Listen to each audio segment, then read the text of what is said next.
All right, let's bring in our next guest all the way from the Central Coast, Tobin James. All right, Tobin James. Thanks. How's it going, buddy? It's great. How is it walking around telling people, hi, my name's Tobin James, and they go, wait a minute, I know this wine named Tobin James. I drink it all the time. Well, a lot of people will come into the tasting room, and I'm behind the bar, and they'll look right at me, and they'll go, is Tobin James still alive? And I'll go, I'll feel my pulse and go, barely, but yeah, I'm still alive. No, it's kind of cool, you put your name on a bottle of wine, you make a lot of friends, there's no doubt. I bet. Now, how long have you been putting your name on a bottle of wine? It's been 25 years, 26 years. In that same location that you're at right now? Well, I mean, we had a place up on the west side of Paso Robles, and I moved it to on 46 because we wanted the traffic, and that's where we meet all our Central Valley people. I bet. On Highway 46. You make a lot of friends in the Central Valley, don't you? Now, your place, it's kind of unique. Yeah, we don't do anything unless it's fun, and we heard you were fun, so we came over here. But I think we might even change the landscape of tasting rooms in Paso Robles, where before you had some guy in a corner with a violin or something. Right. I don't think so. Hank Williams Jr. or somebody on the stereo, but wine can be fun. There's no doubt.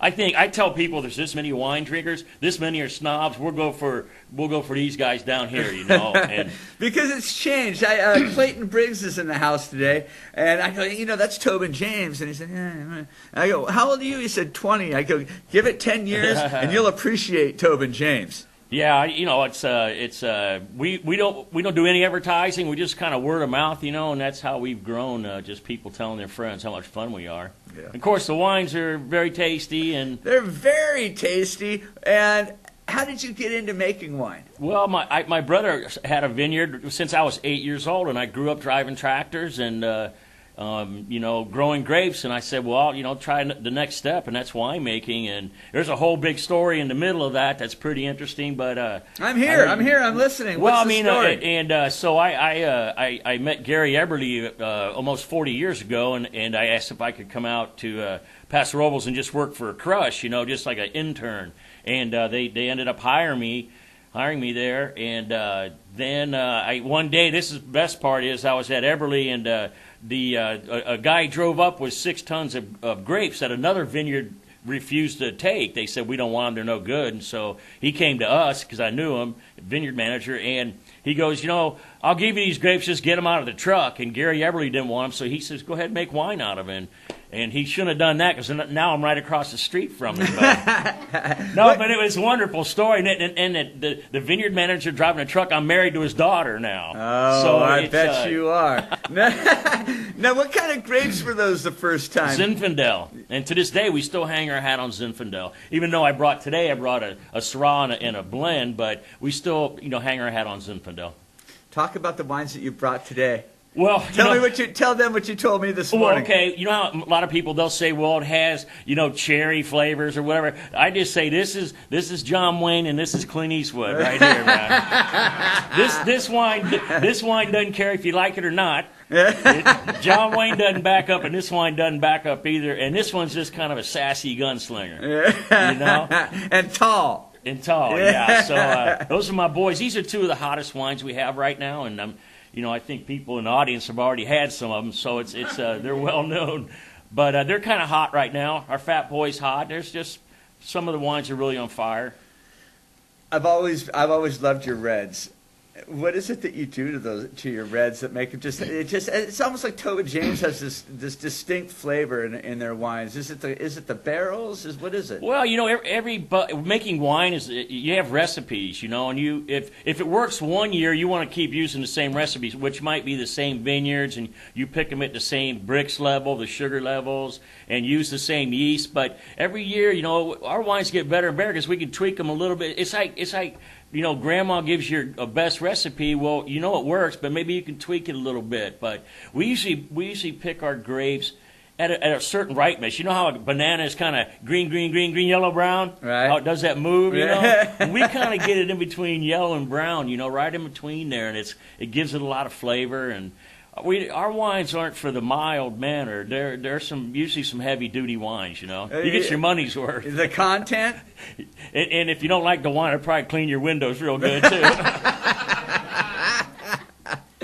Now, you guys are open year round, right? We're open. The only day we're closed is in 1 week on Christmas Day. It's the only day we're closed. We open Thanksgiving because we're a public service that day. You know what I like about that day? 10 people walk in the taste room together, and they all look the same. The family thing, So we're that day we're a public service. That'd be called the Great Escape from my Thanksgiving. Well, you don't want to look at Uncle Joe across the couch all day long. How many people come through your winery per year? That's a good question. I think on a normal Saturday without some kind of a Monday, the day off Monday and all that. A Saturday, 700, 800 people. 600 to 800 people. Are you kidding me? It's crazy. It's a lot.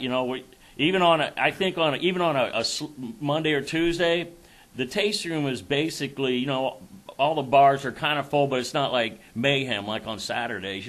And I tell people, has anyone ever seen mayhem at a winery? Oh my God! It's a lot of people like it like that. And I'm all about mayhem. Yeah, it's good energy. It's all good energy, and so we promote it. What can we do? We can't really get much bigger, but we don't turn anybody away. You know what? But thirsty people do make me nervous. I'll tell you that. What do you mean? There's people that come in ready to drink? Yeah, if there's no room at the bar or something, or empty glasses make me nervous because it could be mine, and I don't know. Now, everybody that I talk to about Tobin James are like, I like the dog. Yeah. What's his name? Cisco? Cisco. Yeah. Cisco. Yeah. He's people come in to taste him. We go, you like to taste some wines? They go, no, we heard about your dogs. All right, he's right there. You guys ship that delicious wine around the United States? Yeah, we have a wine club that I don't know. Rumors it's the biggest in the world. There's no public there's no government studies on biggest wine clubs in the world. There probably is. We don't know about it. I think half of them or more from the valley here. Our best friends are right here in the valley. I have some relatives in the Midwest that can't. I'm afraid that they don't know what a bottle of Tobin James tastes like. So, how do you have a website? Yeah, TobinJames.com. It's pretty easy. Yeah. Okay, so next time we're coming over to Tobin James, or going over the coast, we tell people how to get to Tobin James. Well, from Fresno is just 41 to Highway 46 west, and we're the first winery you come to on the left side. We're the first winery in the Paso Robles area. Awesome. Tobin James. Chuck, thanks for having me on. Thank you very much for coming on. Happy holidays we love the to valley. You. All right. Go by and see Tobin James, and we're going to take a quick commercial break, and we'll be right back.